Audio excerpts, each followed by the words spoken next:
Hello, क्या हाल चाल? बढ़िया है।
हेलो, अरे फ़ोन का इन रिसीव करते हैं जी?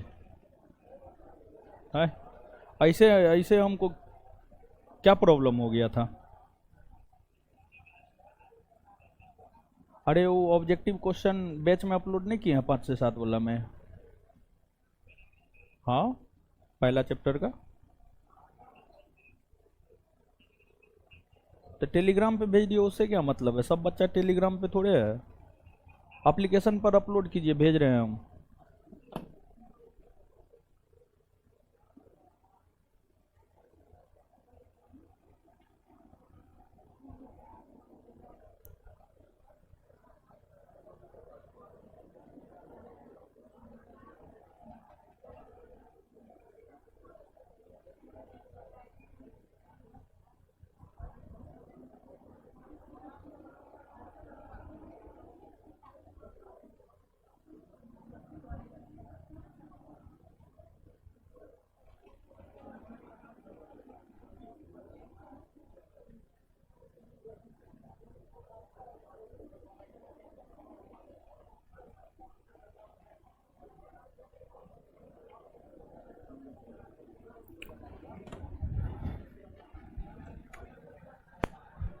चलिए, आ जाइए। क्या हाल चाल है?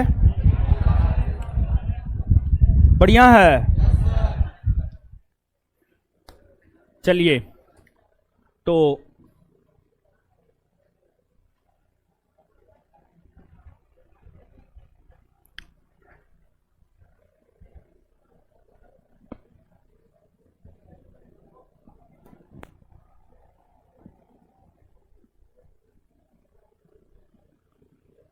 आ जाइए।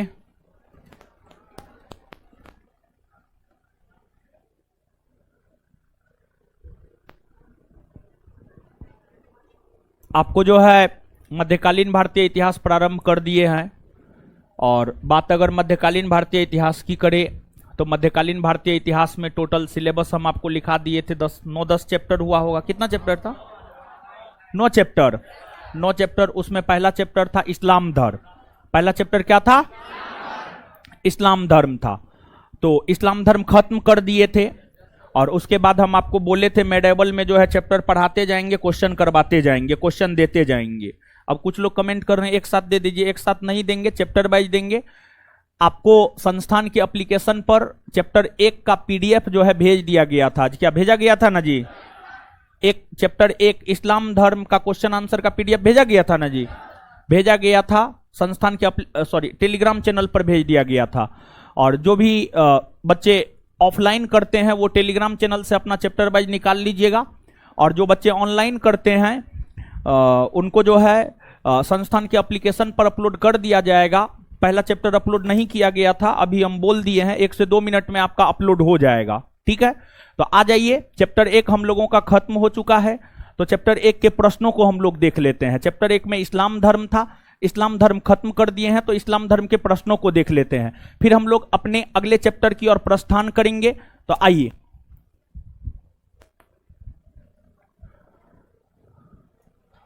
इस्लाम धर्म का मुख्य आधार क्या था?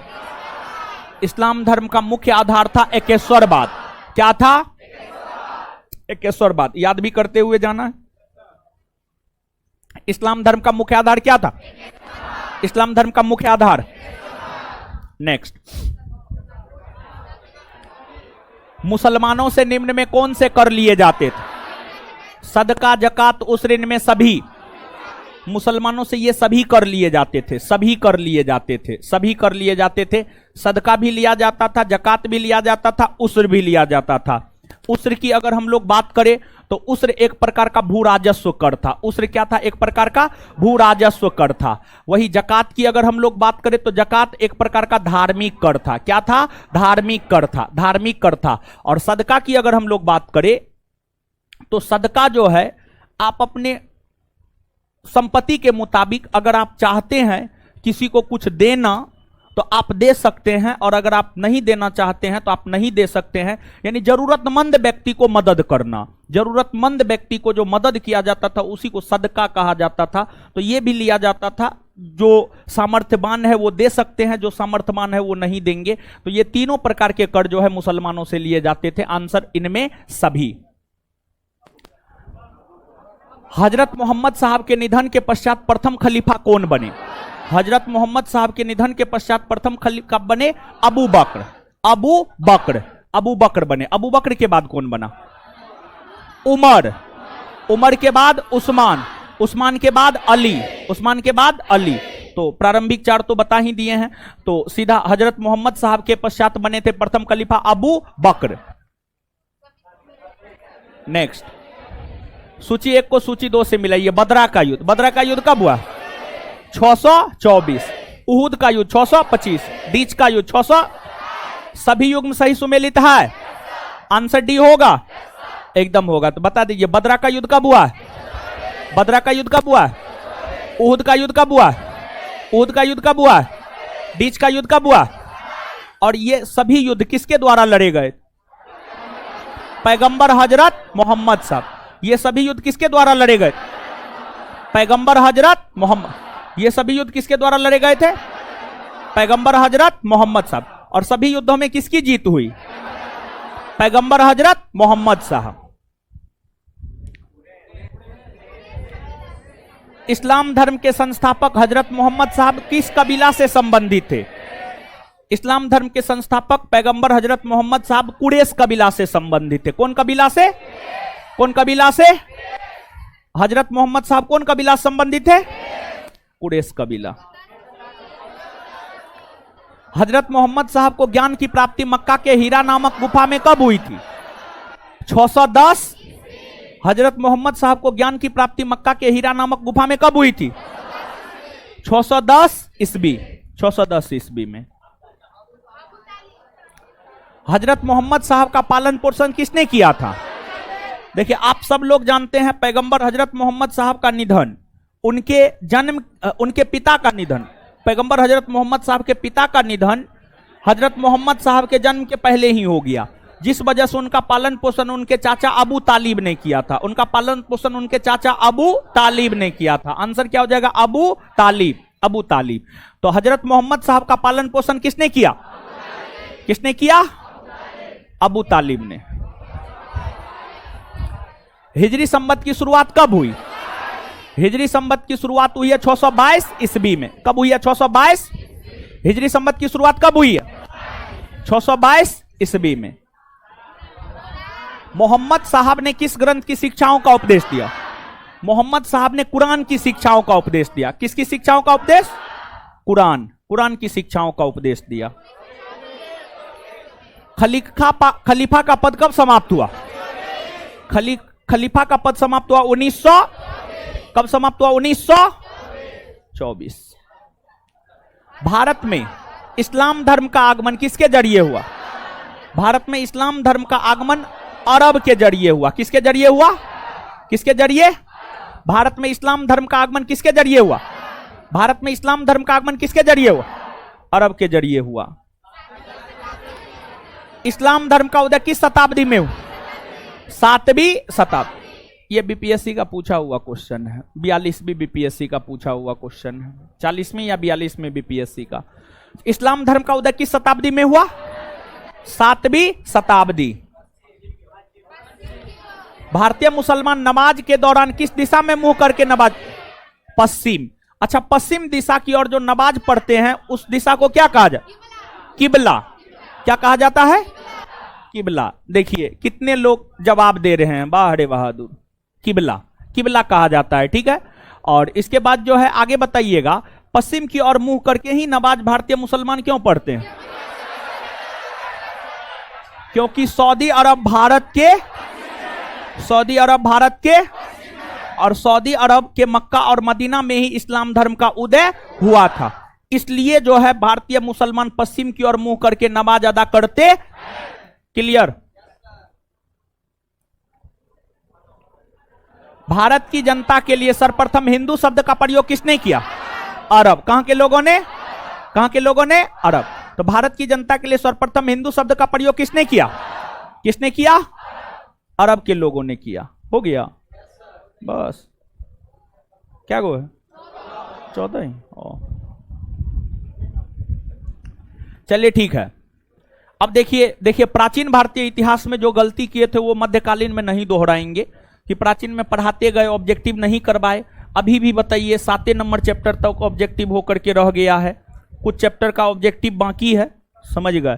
तो वो भी करवा देंगे, ऐसा नहीं कि वो नहीं करवाएंगे। और हमको लगता है डेली बेसिस पर लेकर के ही करवाने में फायदा है, हो जाएगा, समझे? एक दिन के चक्कर में पता नहीं टाइम ही नहीं निकाल पा रहे हैं, समझे? तो डेली बेसिस पर ही कर देंगे। चलिए ठीक है, लेकिन उससे पहले पढ़ना प्रारंभ करते हैं।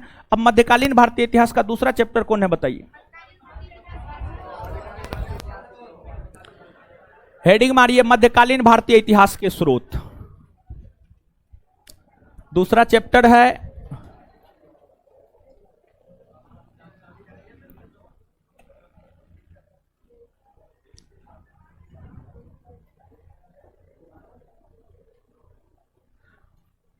मध्यकालीन भारतीय इतिहास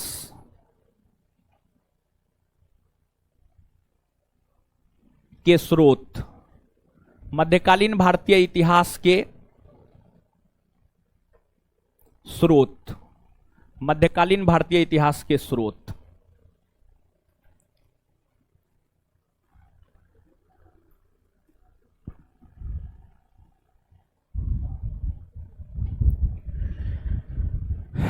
देखिए इसका ऑब्जेक्टिव जो है चैप्टर वाइज ही देंगे, ठीक है? चैप्टर वाइज देंगे, चैप्टर वाइज कराते जाएंगे, देते जाएंगे।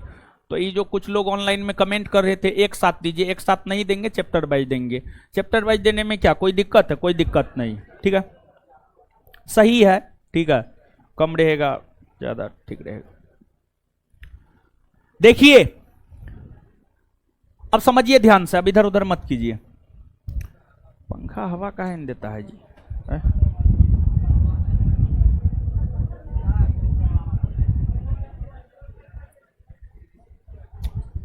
समझिए, जैसे प्राचीन भारतीय इतिहास को जानने के 3 स्रोत थे, साहित्यिक, विदेशी यात्रियों का विवरण और पुरातात्विक। क्या कर रहे हैं? जब बकना शुरू कर दे तो ध्यान दीजिए, नहीं तो मुंह तोड़ देंगे हम। आप हमेशा वही सब काम करते रहते हैं, ठीक है? एक तो पॉवर है ये आपका वेट, एक चाट मारेंगे नानी याद आ जाएगा आपको, ठीक है? इधर उधर मत कीजिए भाई, इधर बोर्ड पे देखिए। अरे बोर्ड पे देखिए ना जी। चलिए, जैसे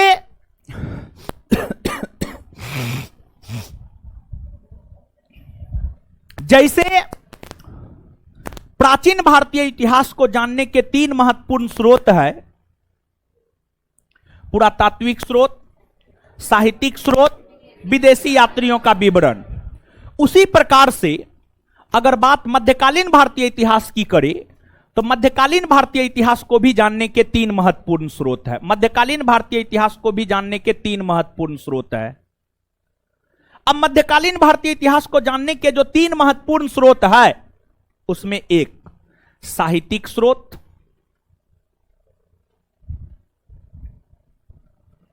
साहित्यिक स्रोत। दूसरा अगर हम लोग देखें तो दूसरा विदेशी यात्रियों का विवरण, विदेशी यात्रियों का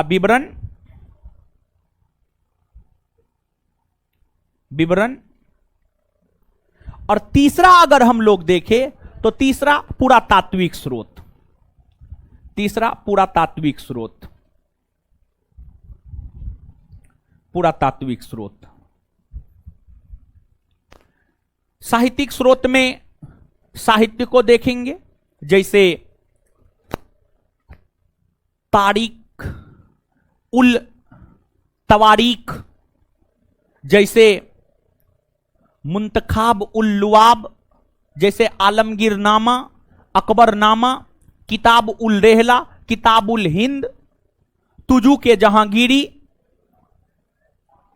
फुतुहात फिरोज शाही, तारीख फिरोज शाही, खजायन उल फुतुह। ये सब साहित्य है, ये सब साहित्य है, ये सब साहित्य है। और इन सभी साहित्यों की रचना अलग अलग विद्वानों ने किया है।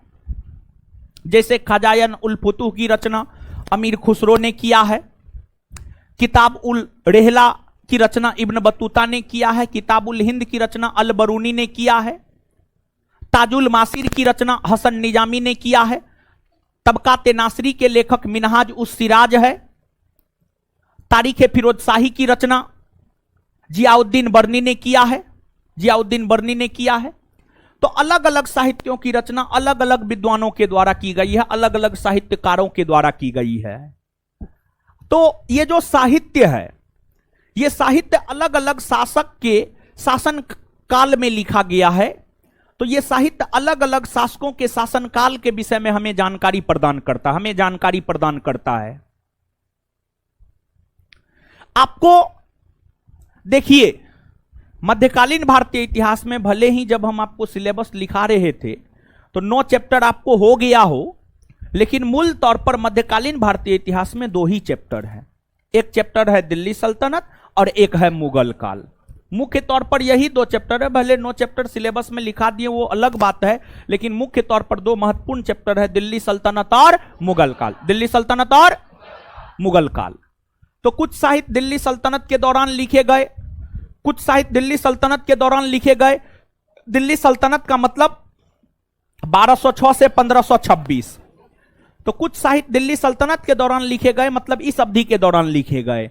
और इस अवधि के दौरान जो साहित्य लिखे गए वे साहित्य हमें दिल्ली सल्तनत के विषय में जानकारी प्रदान करता है। और फिर कुछ साहित्य 1526 से 1707 ईस्वी के दौरान लिखे गए। ये जो कालखंड है ये मुगल काल है। अब मुगल काल के दौरान लिखे गए हैं तो स्वाभाविक सी बात है कि मुगलकालीन साहित्य मुगल इतिहास के विषय में जानकारी प्रदान करेगा। तो जो मुगलकालीन साहित्य है वह हमें मुगल इतिहास के विषय में जानकारी प्रदान करता है। तो इस कालखंड में लिखे गए साहित्य हमें मुगलों के विषय में जानकारी प्रदान करता है। तो इस कालखंड के भी साहित्य की चर्चा करेंगे और इस कालखंड के भी साहित्य की चर्चा करेंगे। इसके बाद अगर आप सल्तनत काल की बात करेंगे तो सल्तनत काल के दौरान कई सारे विदेशी यात्रियों का भारत आगमन हुआ। जिन भी यात्रियों का आगमन हुआ उसके विषय में बात करेंगे। फिर मुगल काल के दौरान भी कई सारे विदेशी यात्रियों का भारत आगमन हुआ, उसके विषय में बात करेंगे। उन लोगों का जो यात्रा वृत्तांत है वो हमें मध्यकालीन भारतीय इतिहास के विषय में जानकारी प्रदान करता है। फिर आपको पुरातात्विक स्रोत देखिए, दिल्ली सल्तनत के अंतर्गत जो शासक हुए उन्होंने जो भवन बनाया, उन्होंने जो मस्जिद बनवाया, उन्होंने जो स्मारक बनवाए। फिर मुगल काल के अंतर्गत जो शासक हुए उन्होंने जो भवन, स्मारक, मंदिर मस्जिद बनवाए। तो ये जो भवन, स्मारक, मंदिर, मस्जिद, मकबरा, है, यही सब जो है आपको पुरातात्विक स्रोत के अंतर्गत आता है या पुरातात्विक साक्ष्य के अंतर्गत आता है, पुरातात्विक स्रोत के अंतर्गत आता है या पुरातात्विक साक्ष्य के अंतर्गत आता है। तो यहां पर हमने स्पष्ट किया कि साहित्यिक साक्ष्य में क्या है, विदेशी यात्रियों के विवरण में क्या है और पुरातात्विक स्रोत में क्या है। तो अब सबसे अधिक महत्वपूर्ण अगर कोई सेगमेंट है तो वह साहित्यिक साक्ष्य है। देखिए ध्यान दीजिएगा, आप किसी भी परीक्षा का क्वेश्चन पलट करके देख लीजिए, या जो परीक्षा हो चुका है उसके क्वेश्चन बैंक को पलट करके आप देख लीजिए। साहित्य से निश्चित तौर पर प्रश्न रहता है। कभी प्राचीन कालीन साहित्य पूछ देता है, कभी मध्यकालीन साहित्य पूछ देता है, कभी आधुनिक कालीन साहित्य पूछ देता है। साहित्य से प्रश्न रहेगा ही रहेगा। जीएस आधारित आप किसी भी परीक्षा में बैठिए, कोई भी क्वेश्चन बैंक पलट करके देख लीजिए, साहित्य से संबंधित प्रश्न रहना तय है, निश्चित तौर पर रहेगा। समझ गए? तो ये बात है। तकिया लगा दीजिए, है बैग दे दीजिए, तकिया मारेंगे एक जहां पर नानी याद आ जाएगा। आगे में बैठ करके सोता है। नीचे से लिखिए,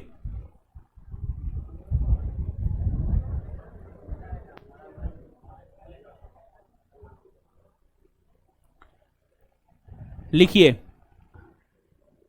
लिखिए मध्यकालीन भारतीय इतिहास को जानने के, मध्यकालीन भारतीय इतिहास को जानने के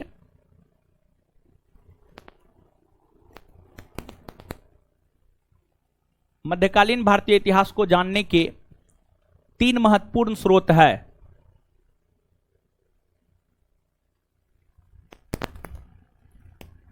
मध्यकालीन भारतीय इतिहास को जानने के 3 महत्वपूर्ण स्रोत है। 3 महत्वपूर्ण स्रोत है। एक नंबर में साहित्यिक स्रोत, एक नंबर में साहित्यिक स्रोत, साहित्यिक स्रोत। 2 नंबर में विदेशी यात्रियों का विवरण, 2 नंबर में विदेशी यात्रियों का विवरण। 3 नंबर में पुरातात्विक स्रोत। 2 नंबर में विदेशी यात्रियों का विवरण, 3 नंबर में पुरातात्विक स्रोत। 2 नंबर में विदेशी यात्रियों का विवरण, 3 नंबर में पुरातात्विक स्रोत। 2 नंबर में विदेशी यात्रियों का विवरण, 3 नंबर में पुरातात्विक स्रोत। 2 नंबर में विदेशी यात्रियों का विवरण, 3 नंबर में पुरातात्विक स्रोत। पुरातात्विक स्रोत, ठीक है। अब 1 नंबर में हेडिंग मारिए साहित्यिक स्रोत। अब 1 नंबर में हेडिंग मारिए साहित्यिक स्रोत।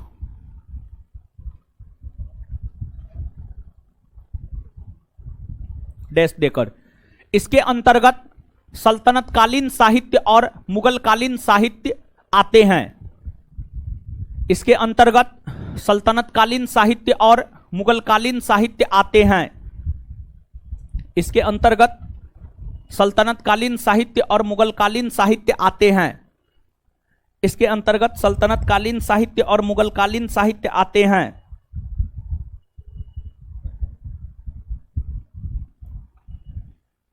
इसके अंतर्गत सल्तनतकालीन साहित्य और मुगलकालीन साहित्य आते हैं।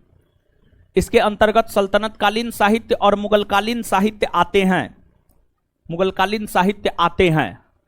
अब एक एक करके साहित्य की चर्चा करेंगे, ठीक है। ध्यान से अब चीजों को सुनते जाइएगा। यहां तक जो बताए हैं, लिखाए हैं, नहीं भी याद रखिएगा, कहीं कोई दिक्कत नहीं है। लेकिन यहां से आगे जो बताने जा रहे हैं, जो लिखाने जा रहे हैं, जो याद करवाने जा रहे हैं, वो आपके परीक्षा के लिए महत्वपूर्ण है। इसलिए यहां तक कुछ महत्वपूर्ण है नहीं, याद करवाना उड़वाना कुछ है नहीं, ठीक है। लेकिन अब आगे आगे ध्यान से सुनिएगा।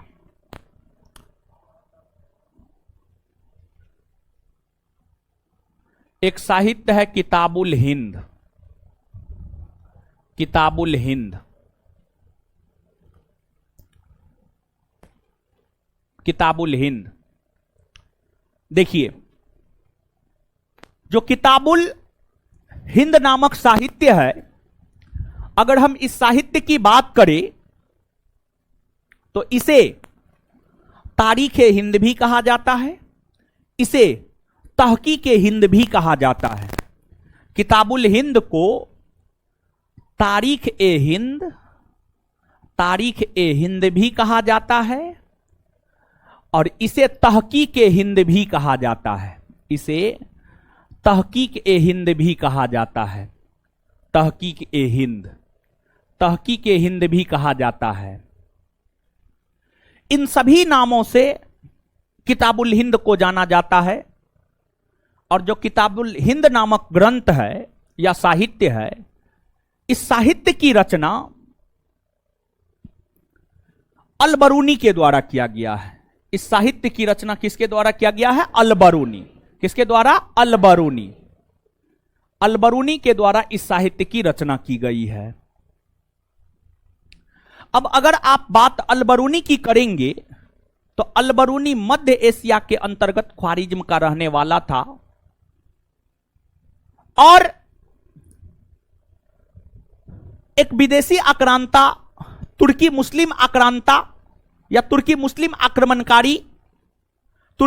आक्रमणकारी हुआ करता था। उसका नाम था महमूद गजनबी। तुर्की मुस्लिम आक्रमणकारी हुआ करता था, उसका नाम था महमूद गजनबी। क्या नाम था? महमूद गजनबी। महमूद गजनबी। महमूद गजनबी जो कि 1000 ईस्वी से लेकर 1027 ईस्वी तक लगातार भारत पर 17 बार आक्रमण किया। और महमूद गजनबी जब लगातार भारत पर आक्रमण कर रहे थे तो महमूद गजनबी के साथ ही अल-बरूनी भारत आया था। अल-बरूनी भारत आया था और जो अल-बरूनी है इसका मूल नाम हुआ करता था अबू रेहान। इसका मूल नाम क्या हुआ करता था? अबू रेहान। इसका मूल नाम अबू रेहान हुआ करता था। अबू रेहान हुआ करता था। तो अबू रेहान अल-बरूनी का मूल नाम था। अल-बरूनी महमूद गजनबी के साथ भारत आया और कई वर्षों तक इन्होंने भारत में गुजारने का काम किया। और भारत में कई वर्षों तक गुजारने के बाद इन्होंने अपना यात्रा वृत्तांत जिस नाम से लिखा वही यात्रा वृत्तांत किताबुल हिंद कहलाता है या तहकीक हिंद कहलाता है या तारीख हिंद कहलाता है। और यह जो साहित्य है, यह साहित्य हमें 11वीं सदी के भारत के, यह साहित्य हमें 11वीं सदी के भारत के, 11वीं सदी के भारत के सामाजिक स्थिति, राजनीतिक स्थिति, आर्थिक स्थिति, सांस्कृतिक स्थिति, धार्मिक स्थिति, यानी 11वीं सदी के भारत में राजनीतिक स्थिति क्या थी, सामाजिक स्थिति क्या थी, धार्मिक स्थिति क्या थी, सांस्कृतिक स्थिति क्या थी, ये तमाम स्थितियां कैसी हुआ करती थी, ज्ञान विज्ञान कैसा हुआ करता था भारत में, ये सभी चीजों की जानकारी हमें किताबुल हिंद नामक साहित्य देता है। यही कारण है कि किताबुल हिंद नामक साहित्य को 11वीं सदी का भारत का दर्पण कहा जाता है। भारत के 11वीं सदी का दर्पण कहा जाता है। भारत के 11वीं सदी का दर्पण कहा जाता है। भारत के 11वीं सदी का दर्पण कहा जाता है। निकल जाइए, निकल जाइए, निकलिए, निकलिए, नहीं तो मारेंगे हम। मूड मत खराब कीजिए, निकल जाइए। कॉपी किताब ले लीजिए, निकल जाइए, चले जाइए। इस क्लासरूम में बैठने का लक्षण न है। ऊपर चले जाइए या पीछे चले जाइए, कहीं भी जाइए, लेकिन यहां सामने में मत रहिए। जाइए, जाइए। इसको जाने दीजिएगा, बीच में मत बैठाइएगा। अब बीच में जो बैठा है उसी को हम कूट देंगे। अभी इस क्लासरूम में नहीं बैठेगा, आगे से पीछे तक कहीं नहीं बैठेगा। जाइए ऊपर में बैठिए। चलिए, तो जो किताबुल हिंद नामक साहित्य है, यह हमें 11वीं सदी के भारत के विषय में जानकारी प्रदान करता है, जिस वजह से इस साहित्य को 11वीं सदी के भारत का दर्पण कहा जाता है। क्या कहा जाता है? 11वीं सदी के भारत का दर्पण कहा जाता है। और अल-बरूनी के विषय में कहा जाता है पुराण। पुराण, वेद पुराण, वेद, ब्राह्मण ग्रंथ, अरण्यक, साहित्य, पुराण। पुराणों की संख्या 18 है ना जी। मत्स्य पुराण, मत्स्य पुराण सब है ना, वायु पुराण है, सब पुराण है ना जी, गरुड़ पुराण है। हाँ, तो पुराणों का अध्ययन करने वाला प्रथम मुसलमान अल-बरूनी है। पुराणों का अध्ययन करने वाला प्रथम मुसलमान कौन है? अल-बरूनी। अल-बरूनी। आपसे पूछा जाता है पुराणों का अध्ययन करने वाला प्रथम मुसलमान कौन है? आंसर क्या हो जाएगा? अल-बरूनी। अल क्लियर है? तब हेडिंग मार लीजिए, किताबुल हिंद, तारीख हिंद या तहकीक हिंद। हेडिंग मारिए।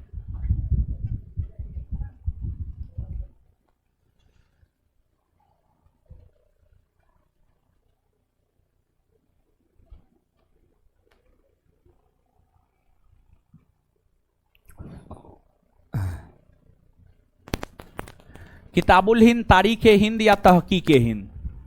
किताबुल हिंद तारीख हिंद या तहकीक हिंद? किताबुल हिंद तारीख हिंद या तहकीक हिंद? किताबुल हिंद तारीख हिंद या तहकीक हिंद?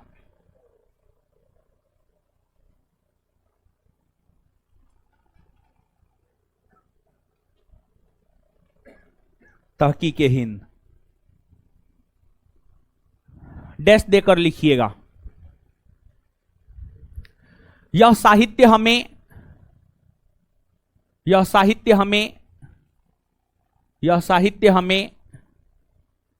11वीं सदी के भारत के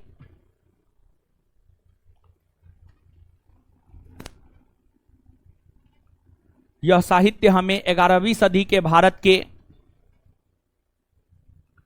यह साहित्य हमें 11वीं सदी के भारत के यह साहित्य हमें 11वीं सदी के भारत के सामाजिक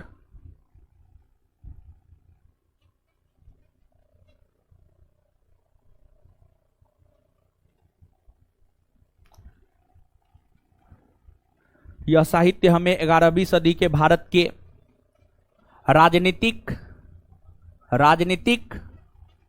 राजनीतिक कौमा सामाजिक राजनीतिक कौमा सामाजिक राजनीतिक कौमा सामाजिक कौमा आर्थिक कौमा धार्मिक और सांस्कृतिक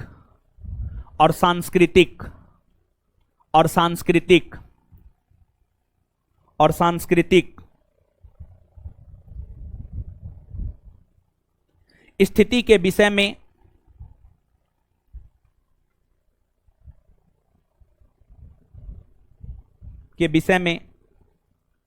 जानकारी प्रदान करता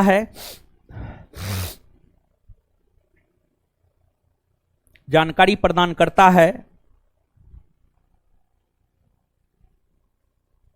जिस कारण इस साहित्य को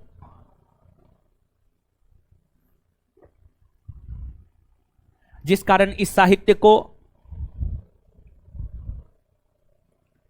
11वीं सदी का दर्पण कहा जाता है। जिस कारण इस साहित्य को 11वीं सदी का दर्पण कहा जाता है। जिस कारण इस साहित्य को 11वीं सदी का दर्पण कहा जाता है। जिस कारण इस साहित्य को 11वीं सदी का दर्पण कहा जाता है। 11वीं सदी का दर्पण कहा जाता है। Full stop. दर्पण कहा जाता है। Full stop.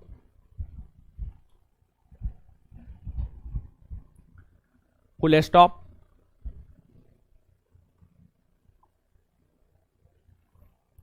इस साहित्य की रचना उसी में उसी में लिखिए। पैराग्राफ चेंज करवाना होता तो हम करवा देते। इस साहित्य की रचना अलबरूनी ने किया है। इस साहित्य की रचना अलबरूनी ने किया है। Full stop. इनका मूल नाम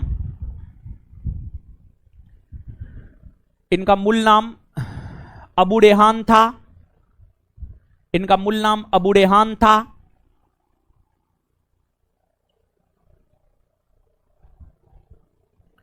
ये महमूद गजनबी के साथ भारत आए थे। ये महमूद गजनबी के साथ भारत आए थे। ये महमूद गजनबी के साथ भारत आए थे। ये महमूद गजनबी के साथ भारत आए थे। ये महमूद गजनबी के साथ भारत आए थे। ये महमूद गजनबी के साथ भारत आए थे। अब नोट दे करके एक लाइन लिखिएगा। नोट दे करके एक लाइन लिखिएगा।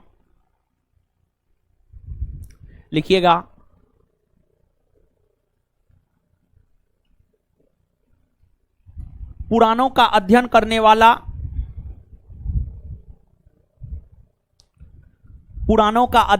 वाला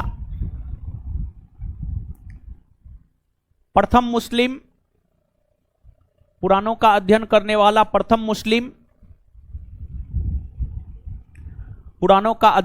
वाला प्रथम मुस्लिम पुराणों का अध्ययन करने वाला प्रथम मुस्लिम अल-बरूनी को माना जाता है।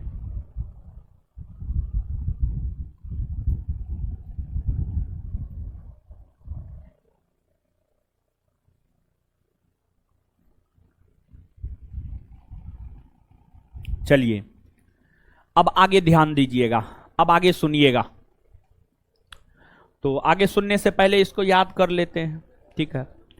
किताबुल हिंद को और किस किस नाम से जाना जाए?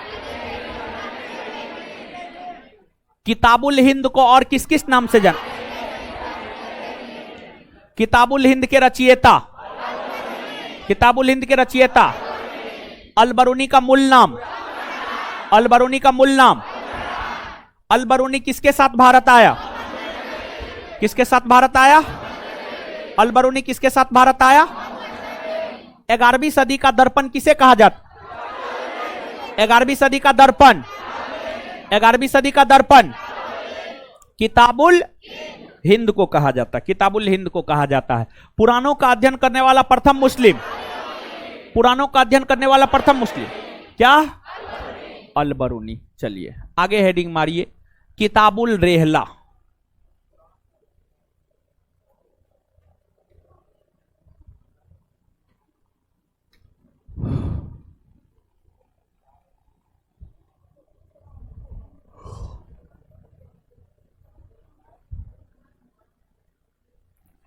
हेडिंग मारिए किताबुल रेहला।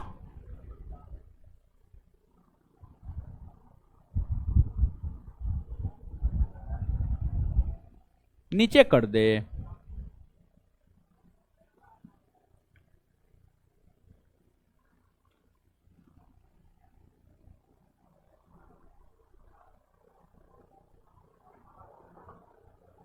लिख लिए?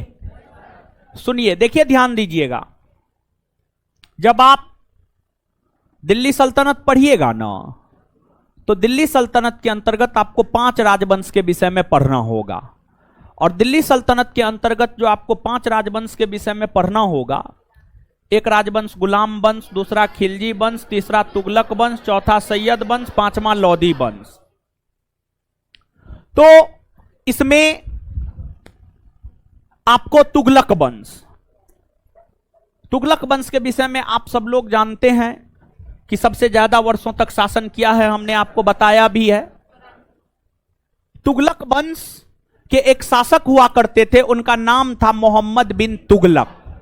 तुगलक वंश के एक शासक हुआ करते थे, उनका नाम था मोहम्मद बिन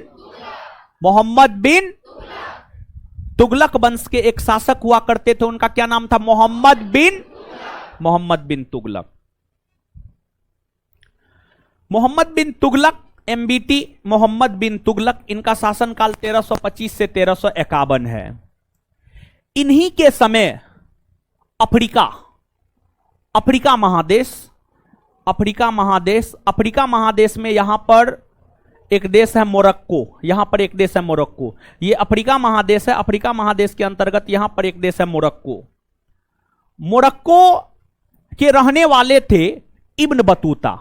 अफ्रीका महादेश के मोरक्को के रहने वाले थे इब्न बतूता, और इब्न बतूता जो है आपको भारत आया था, इब्न बतूता भारत आया था मोहम्मद बिन तुगलक के समय। मोहम्मद बिन तुगलक के शासनकाल के समय इब्न बतूता 1333 ईस्वी में भारत आया। इब्न बतूता 1333 ईस्वी में भारत आया, और भारत आने के बाद ये कई वर्षों तक भारत में रुके थे, और रुकने के बाद इन्होंने अपना यात्रा वृत्तांत अरबी भाषा में, इन्होंने अपना यात्रा वृत्तांत जो है अरबी भाषा में लिखने का काम किया। और इन्होंने अपना यात्रा वृत्तांत जो अरबी भाषा में लिखने का काम किया, उसी साहित्य को किताबुल रेहला कहा जाता है। क्या कहा जाता है? किताबुल रेहला कहा जाता है, किताबुल रेहला कहा जाता है।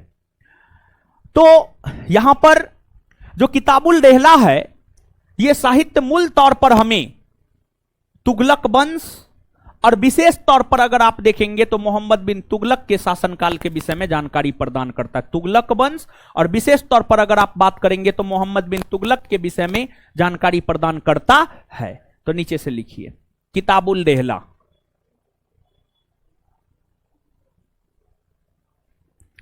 लिखिएगा। यह साहित्य अरबी भाषा में इब्न बतूता के द्वारा लिखा गया था।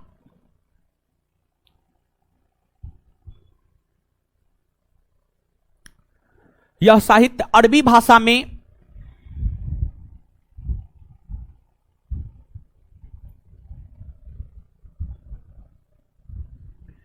यह साहित्य अरबी भाषा में यह साहित्य अरबी भाषा में यह साहित्य अरबी भाषा में अरबी भाषा में यह साहित्य अरबी भाषा में इब्न बतूता के द्वारा यह साहित्य अरबी भाषा में इब्न बतूता के द्वारा यह साहित्य अरबी भाषा में इब्न बतूता के द्वारा लिखा गया था।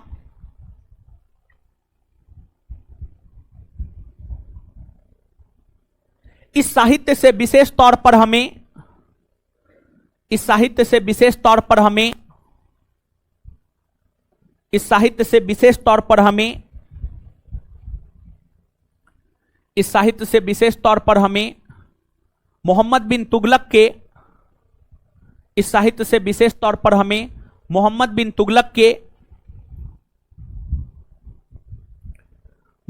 तुगलक के शासनकाल के विषय में जानकारी प्राप्त होता है।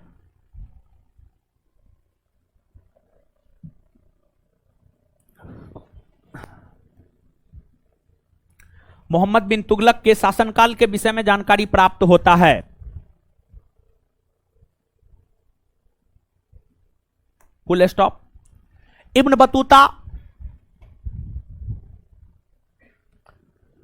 अफ्रीका के इब्न बतूता अफ्रीका महादेश के इब्न बतूता अफ्रीका महादेश के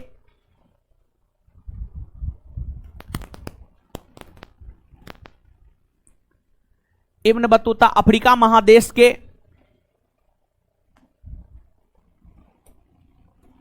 मोरक्को का रहने वाला था। मोरक्को का रहने वाला था जो 1333 ईस्वी में जो 1333 ईस्वी में जो 1333 ईस्वी में जो 1333 ईस्वी में तुगलक वंश के शासनकाल के समय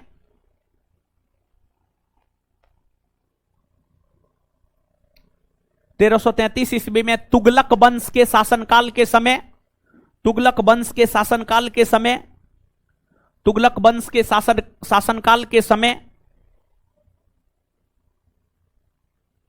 तुगलक वंश के शासनकाल के समय तुगलक वंश के शासनकाल के समय शासनकाल के समय सुल्तान सुल्तान सुल्तान मोहम्मद बिन तुगलक सुल्तान मोहम्मद बिन तुगलक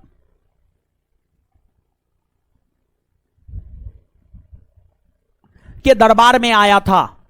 सुल्तान मोहम्मद बिन तुगलक के दरबार में आया था।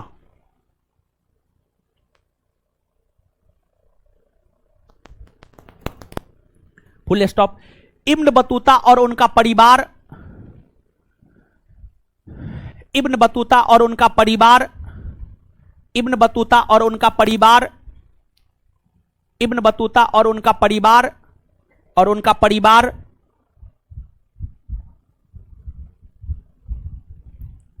इब्न बतूता और उनका परिवार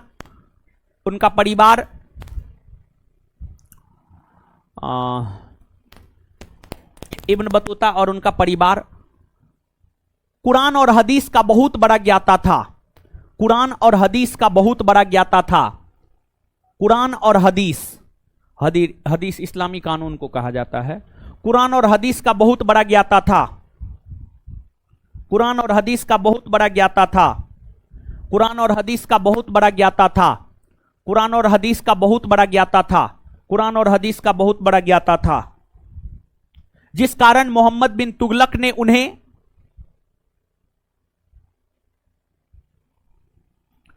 जिस कारण मोहम्मद बिन तुगलक ने उन्हें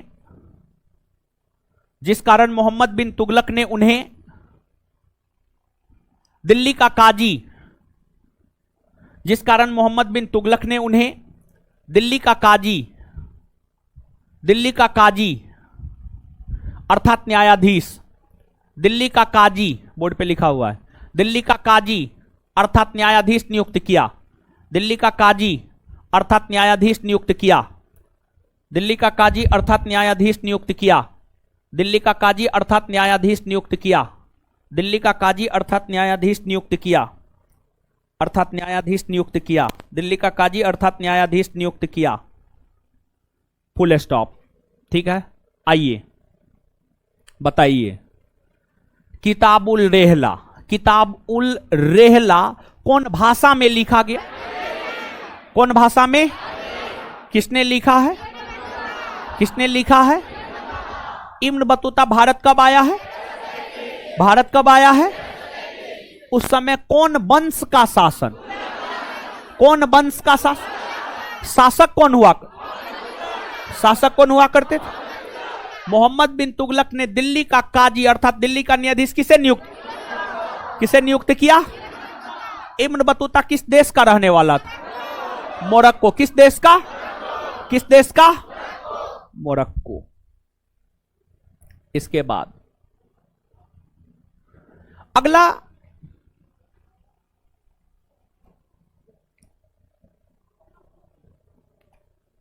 तबकात-ए नासिरी, तबकात-ए नासिरी, नासिरी। देखिए ध्यान दीजिएगा, बतियाएंगे ना मुंह तोड़ देंगे हम, आवाज आया तो आगे में बैठ करके नौटंकी बतियाते हैं, भेज देंगे पीछे, मुंह बंद रखिए। देखिए तबकात-ए नासिरी, तबकात-ए नासिरी की अगर हम लोग बात करें तो इसकी रचना या इसके रचनाकार है मिनहाज उस सिराज। ये साहित्य है और इस साहित्य की रचना किया है मिनहाज उस सिराज ने। मिनहाज उस सिराज, मिनहाज उस सिराज ने इसकी रचना किया है। और जो मिनहाज उस सिराज है, मिनहाज उस सिराज जो है आपको रहा करता था इल्तुतमिश के दरबार में। किसके दरबार में रहा करता था? इल्तुतमिश। इल्तुतमिश देखिए आप पढ़ेंगे आगे, हम आपको दिल्ली सल्तनत बताएंगे तो दिल्ली सल्तनत में एक वंश बताएंगे गुलाम वंश, और गुलाम वंश के अंतर्गत ही शासक हुआ करते थे इल्तुतमिश, जिनका शासनकाल हुआ करता था 1211 से 1236, सॉरी हाँ 1211 से 1236, हाँ 1211 से 1236 इल्तुतमिश का शासनकाल है। और इल्तुतमिश के ही दरबार में मिनहाज उस सिराज रहा करता था। तो स्वाभाविक सी बात है कि मिनहाज उस सिराज जो इल्तुतमिश के दरबार में रहा करता था, उन्होंने जो साहित्य तबकात-ए नासिरी लिखा है, इसमें विशेष तौर पर इल्तुतमिश के विषय में लिखा होगा। हाँ ये बात सत्य है, लेकिन ध्यान दीजिएगा सिर्फ इसमें इल्तुतमिश के विषय में जानकारी नहीं मिलता है, बल्कि अगर आप देखेंगे तो जो ये तबकात-ए नासिरी नामक साहित्य है, तबकात-ए नासिरी नामक साहित्य हमें मोहम्मद गौरी से लेकर बलबन तक के इतिहास के विषय में जानकारी प्रदान करता है। मोहम्मद गौरी से लेकर के बलबन तक के इतिहास के विषय में जानकारी प्रदान करता है। और अगर आप भारत की बात करेंगे तो भारत में जो इस्लामी सत्ता की स्थापना की गई है, भारत में इस्लामी सत्ता की स्थापना मोहम्मद गौरी के द्वारा की गई है। भारत में इस्लामी सत्ता का संस्थापक मोहम्मद गौरी को माना जाता है। भारत में इस्लामी सत्ता का संस्थापक किसको माना जाता? मोहम्मद गौरी। मोहम्मद गौरी। और मोहम्मद गौरी ने 1192 ईस्वी में, मोहम्मद गौरी ने 1192 ईस्वी में तराइन का द्वितीय युद्ध में पृथ्वीराज चौहान को पराजित किया और मोहम्मद गौरी ने उस युद्ध को जीतकर ही भारत में इस्लामी सत्ता की स्थापना की। 1192 ईस्वी से लेकर के 1260, 1192 ईस्वी से लेकर के 1260 ईस्वी तक के इतिहास के विषय में जानकारी हमें यह साहित्य प्रदान करता है। खैर ये सब बात याद नहीं रखना है, बताने के लिए हम आपको बता दिए हैं। इसमें से मात्र 2 बात याद रखना है। एक बात यह कि तबकात-ए नासिरी के लेखक कौन है, तो मिनहाज उस सिराज। और एक बात यह, मिनहाज उस सिराज किसके दरबार में रहता था, तो इल्तुतमिश। किसके दरबार में? इल्तुतमिश। यही दो बात याद रखना, नीचे से लिखिए। तबकाते नासिरी,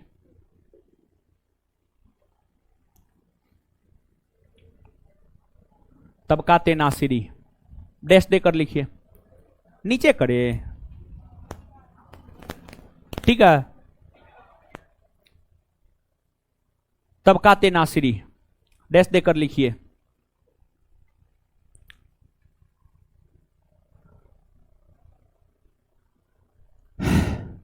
इसकी रचना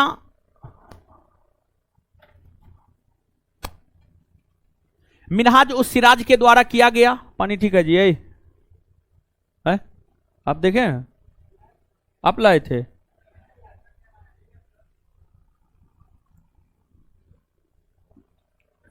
भरोसा नहीं ना है हो।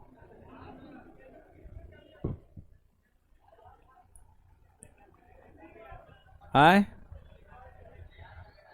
अब हम अपने पानी लेकर के आएंगे।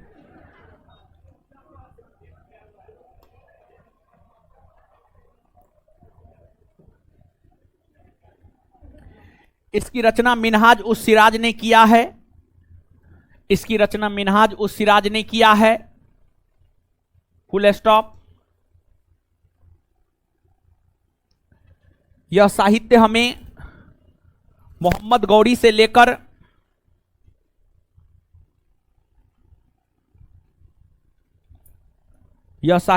मोहम्मद गौरी से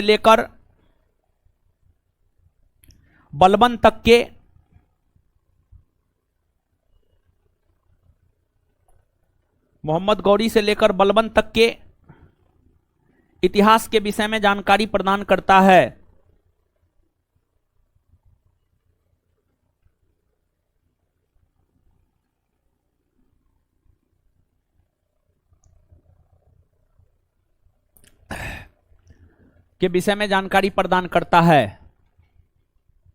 ध्यान रहे कि मिनहाज उस सिराज, उसी में ध्यान रहे कि मिनहाज उस सिराज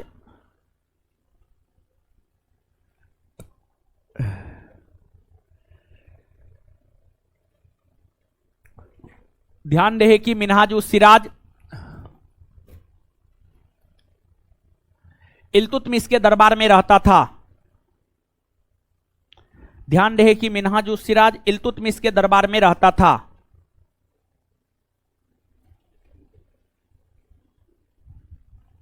ध्यान रहे कि मिनहाज उस सिराज इल्तुतमिश के दरबार में रहता था।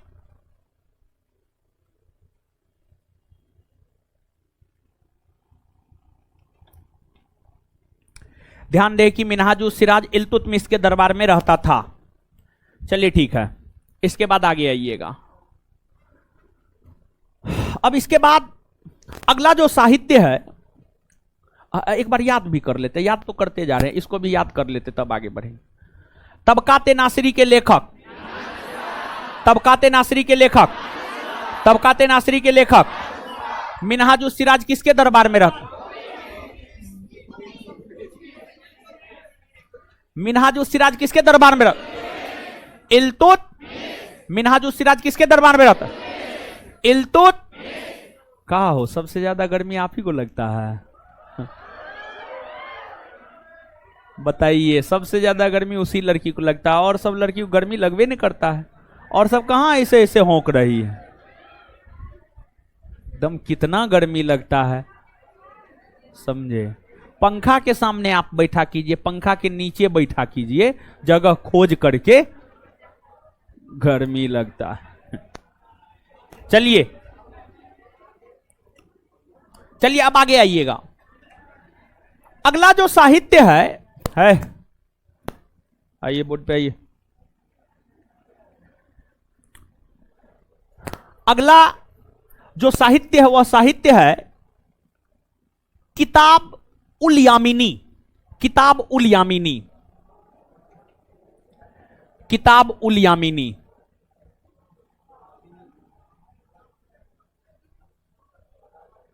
देखिए, ध्यान दीजिएगा। किताब उल, अरे सुनिए ना, किताबुल यामिनी की अगर आप बात करेंगे तो इसकी रचना किया है उत्बी नामक विद्वान ने। किसने किया है? उत्बी। उत्बी नामक विद्वान ने किया। विद्वान का नाम है उत्बी। उत्बी। देखिए, अभी से थोड़ा देर पहले हम महमूद गजनबी के विषय में बात किए थे। महमूद गजनबी के विषय में बात किए थे। महमूद गजनबी भारत के ऊपर आक्रमण 1000 ईस्वी से लेकर 1027 ईस्वी तक किया। और महमूद गजनबी के पिताजी थे सुबुक्तगीन। सुबुक्तगीन महमूद गजनबी के पिताजी थे। महमूद गजनबी से पहले भारत के ऊपर आक्रमण सुबुक्तगीन ने किया था। महमूद गजनबी से पहले भारत के ऊपर आक्रमण किसने किया था? सुबुक्तगीन। किसने किया था? सुबुक्तगीन। सुबुक्तगीन भी भारत में जीता था। और सुबुक्तगीन के बाद महमूद गजनबी भारत पर आक्रमण किया। तो जो किताबुल यामिनी है, जिसकी रचना उत्बी ने किया है, इससे हमें सुबुक्तगीन के भारत पर आक्रमण और महमूद गजनबी के भारत पर आक्रमण, यानी सुबुक्तगीन ने जो भारत पर आक्रमण किया उस विषय में जानकारी प्राप्त होता है, तथा महमूद गजनबी ने जो भारत पर आक्रमण किया उस विषय में जानकारी प्राप्त होता है। और जो उत्बी है, उत्बी महमूद गजनबी के दरबार में रहने वाला एक साहित्यकार हुआ करता था। उत्बी महमूद गजनबी के दरबार में रहने वाला एक साहित्यकार हुआ करता था। उत्बी हो गया, फरूखी हो गया, फिरदौसी हो गया, अलबरूनी हो गया, ये सब महमूद गजनबी के दरबार में रहता था। सब महमूद गजनबी के दरबार में रहता था। उत्बी भी महमूद गजनबी के दरबार में ही रहता था। नीचे से लिखिए। इसकी रचना उत्बी ने किया है। उत्बी लिखा हुआ है, उत्बी। इसकी रचना उत्बी ने किया है। इसकी रचना उत्बी ने किया है।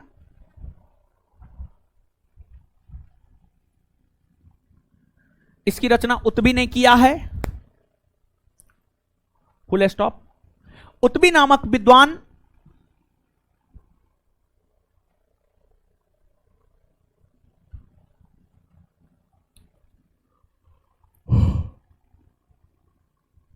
उत्बी नामक विद्वान उत्बी नामक विद्वान महमूद गजनबी के दरबार में रहते थे। उत्बी नामक विद्वान महमूद गजनबी के दरबार में रहते थे।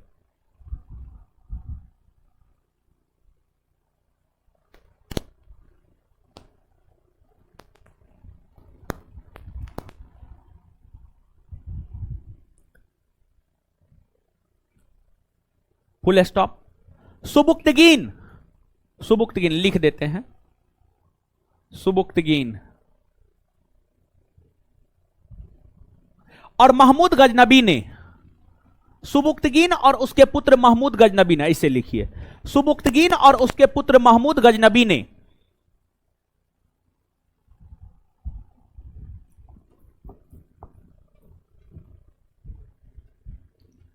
सुबुक्तगीन और उसके पुत्र महमूद गजनबी ने सुबुक्तगीन और उसके पुत्र महमूद गजनबी ने जो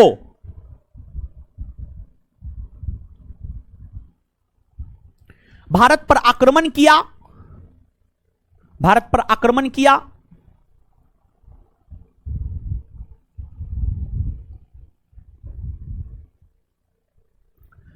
उस विषय में जानकारी हमें उस विषय में जानकारी हमें उस विषय में जानकारी हमें उस विषय में जानकारी हमें जानकारी हमें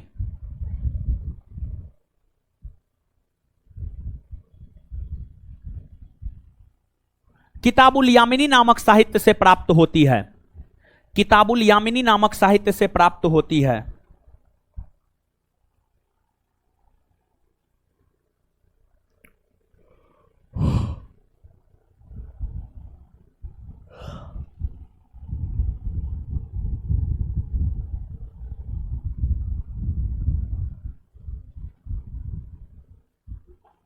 चलिए एक सेकंड में याद कीजिए इसको, बोर्ड पे आ जाइए।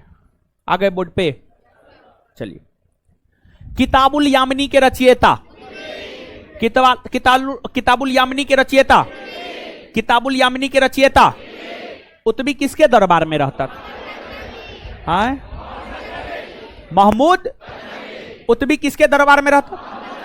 कुतुबी किसके दरबार में रहता? चलिए आगे। ताज उल मासीर,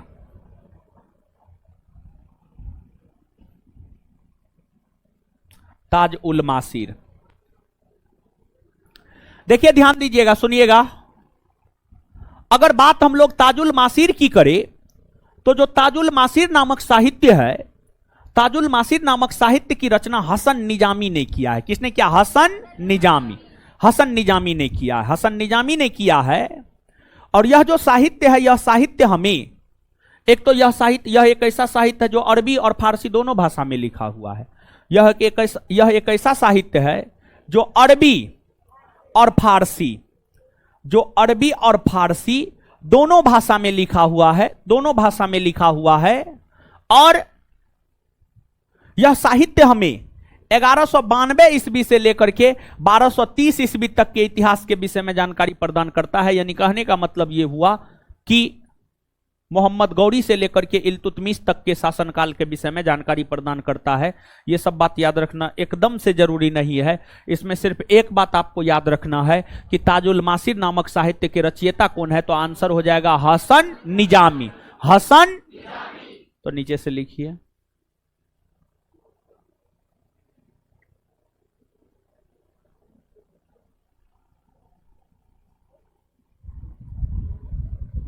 ताजुल मासीर, ताजुल मासीर डैश देकर लिखिए। इस साहित्य की रचना हसन निजामी नामक विद्वान ने की है। इस साहित्य की रचना हसन निजामी नामक विद्वान ने की है।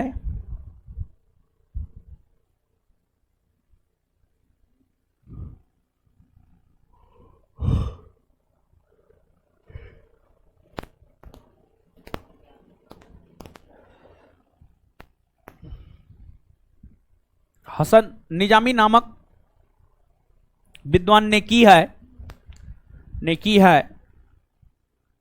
यह साहित्य हमें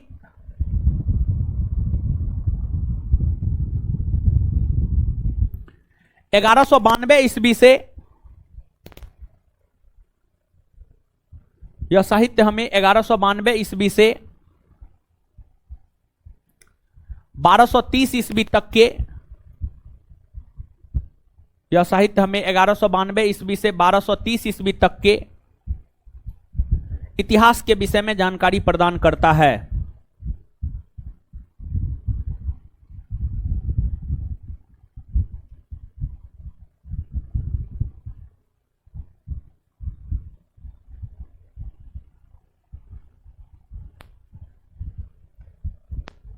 जानकारी प्रदान करता है।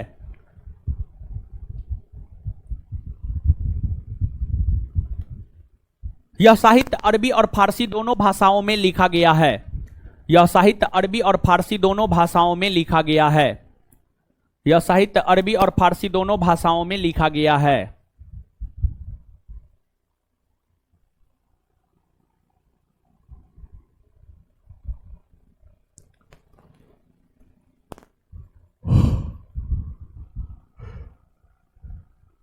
यह साहित्य अरबी और फारसी दोनों भाषाओं में लिखा गया है।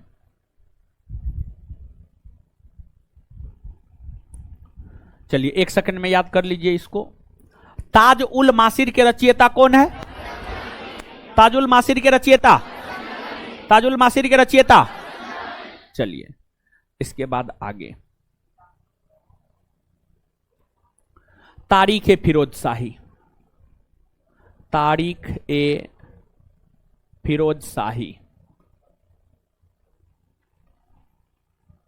देखिए ध्यान दीजिएगा, सुनिएगा। अरे सुनिए ना महाराज, लिखने के लिए टाइम नहीं देते हैं, लिखाते ना, तो इतना अकबकाते का है। तारीख ए फिरोज शाही, अगर बात आप तारीख ए फिरोज शाही की करेंगे तो जो तारीख ए फिरोज शाही है इसकी रचना जियाउद्दीन बर्नी के द्वारा की गई है। तारीख ए फिरोज शाही की रचना जो है जियाउद्दीन बर्नी, जियाउद्दीन बर्नी के द्वारा किया गया है। और यह जो साहित्य है, यह साहित्य हमें बलबन से लेकर फिरोज शाह तुगलक, बलबन से लेकर फिरोज शाह तुगलक तक के शासनकाल के विषय में जानकारी प्रदान करता। बलबन से लेकर फिरोज शाह तुगलक तक के शासनकाल के विषय में जानकारी हमें तारीख फिरोज शाही नामक साहित्य प्रदान करता है। नीचे से लिखिए तारीख फिरोज शाही।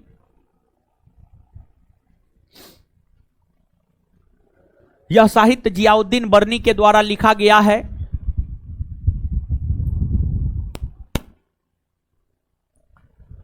यह साहित्य जियाउद्दीन बर्नी के द्वारा लिखा गया है।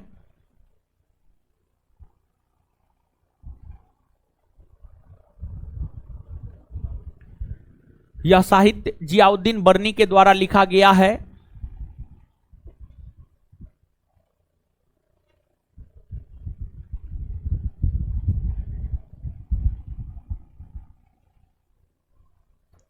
यह साहित्य हमें बलबन से लेकर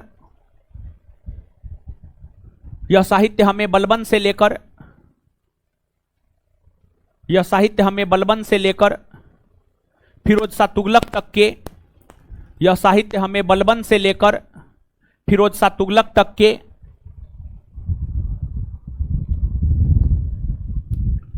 यह साहित्य हमें बलबन से लेकर फिरोज शाह तुगलक तक के शासनकाल के विषय में जानकारी प्रदान करता है। यह साहित्य हमें बलबन से लेकर फिरोज शाह तुगलक तक के शासनकाल के विषय में जानकारी प्रदान करता है। बलबन से लेकर फिरोज शाह तुगलक तक के शासनकाल के विषय में जानकारी प्रदान करता है। पीछे वाला याद करवाए थे जी, करवाए थे ना? चलिए एक सेकंड में बता दीजिए। तारीख फिरोज शाही के रचयिता, तारीख फिरोज शाही के रचयिता, तारीख फिरोज शाही के रचयिता जियाउद्दीन। चलिए अब आगे सुनिएगा।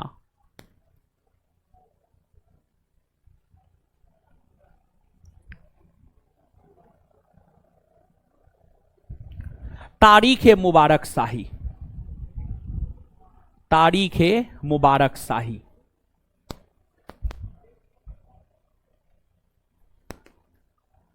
देखिए ध्यान दीजिएगा, सुनिएगा। पहले लिखिए, लीजिए, लिखवे करते हैं तो लिखिए, लिखिए, हेडिंग मारिए। तारीख मुबारक शाही।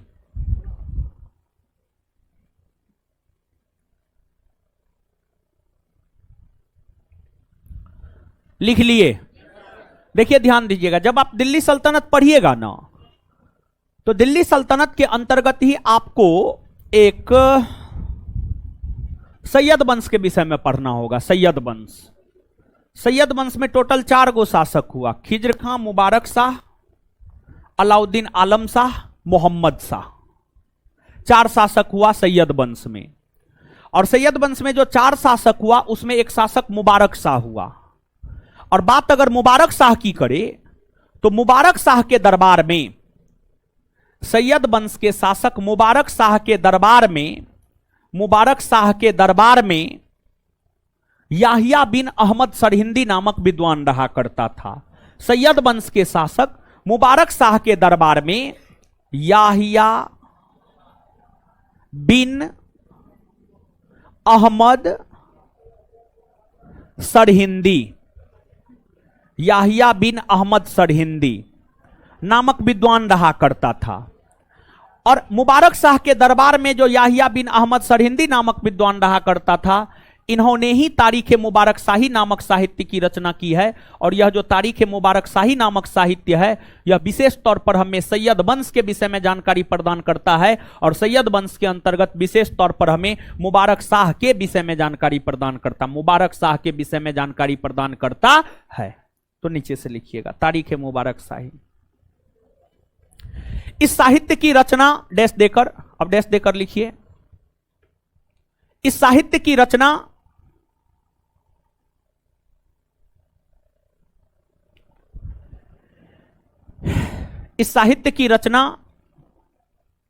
याहिया बिन अहमद सरहिंदी नामक विद्वान ने किया है। बोर्ड पे लिखा हुआ है, देखिए। इस साहित्य की रचना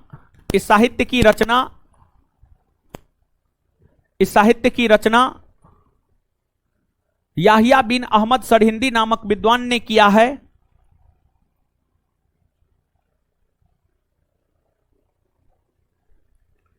याहिया बिन अहमद सरहिंदी नामक विद्वान ने किया है? याहिया बिन अहमद सरहिंदी नामक विद्वान ने किया है। यह विद्वान सैयद वंश के शासक, यह विद्वान सैयद वंश के शासक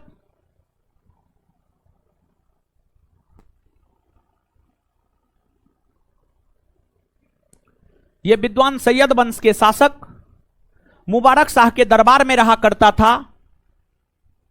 यह विद्वान सैयद वंश के शासक मुबारक शाह के दरबार में रहा करता था।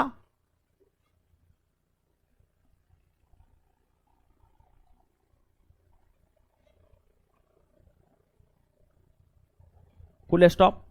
यह साहित्य हमें सैयद वंश, यह साहित्य हमें सैयद वंश,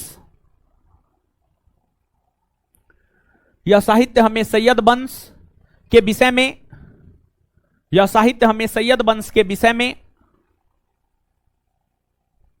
विस्तार पूर्वक जानकारी प्रदान करता है। यह साहित्य हमें सैयद वंश के विषय में विस्तार पूर्वक जानकारी प्रदान करता है।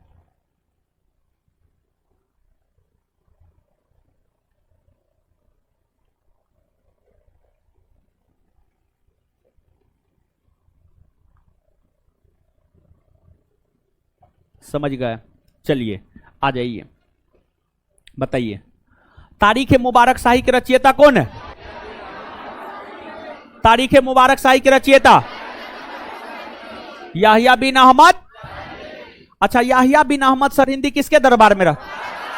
किसके दरबार में? किसके दरबार में?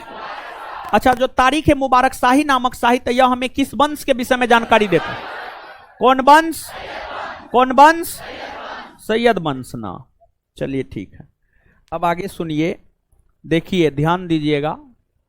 आपको जो है प्राचीन का जो ऑब्जेक्टिव छूटा हुआ है वो डेली बेसिस पर कर लीजिए, समझे? देखते हैं इधर उधर हो जाता है, नहीं होगा वो गड़बड़ी है। समझ रहे हैं आप? नहीं होगा वो भी बात गड़बड़ ही है। तो इसलिए डेली बेसिस पर ही कर लिया जाए।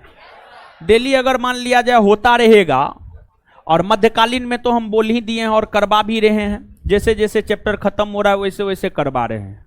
ठीक है, तो मध्यकालीन का क्लास यहीं तक है। आगे हम लोग प्राचीन में इंटर करेंगे, और प्राचीन का क्वेश्चन लगाए हैं ना जी? प्राचीन का क्वेश्चन करेंगे। अब जो लोग सुन लीजिए, सुनिए ना जी, जो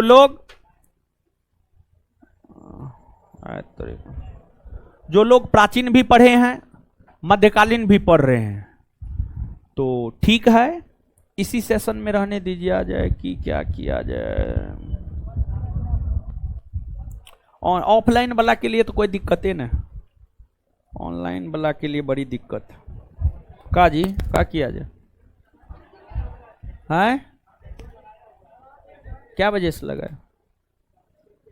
6:30 से लगाया हुआ है। कर दीजिए, इसको काट करके उसको लाइव कीजिए। तो ऑनलाइन वाले लोग सुन लीजिए, आगे अभी आपका क्लास होगा 15 मिनट, लेकिन प्राचीन का क्लास होगा। और प्राचीन में जो क्वेश्चन चैप्टर नंबर 7 तक हो गया है, 8 नंबर से जो क्वेश्चन बाकी है वो क्वेश्चन करवाएंगे। तो तुरंत आप लाइव हो जाइए, तुरंत इस सेशन को काट करके नया सेशन लाइव कर रहा है ऑनलाइन में, तो उसमें आ जाइए और कर लीजिए आप। ठीक है, पता नहीं, हो सकता है बहुत विद्यार्थी ऑनलाइन भला ये सब समझियो नहीं पा रहा होगा। हमको तो लग रहा है समझ पा रहा है कि नहीं पा रहा है, हमको तो यो नहीं पता है। समझ जाएगा। बिट्टू सर करवाए हैं? ओ, समझ जाएगा ना? ठीक है, काट के लगाइए उस सेशन में जल्दी। प्राचीन भारतीय इतिहास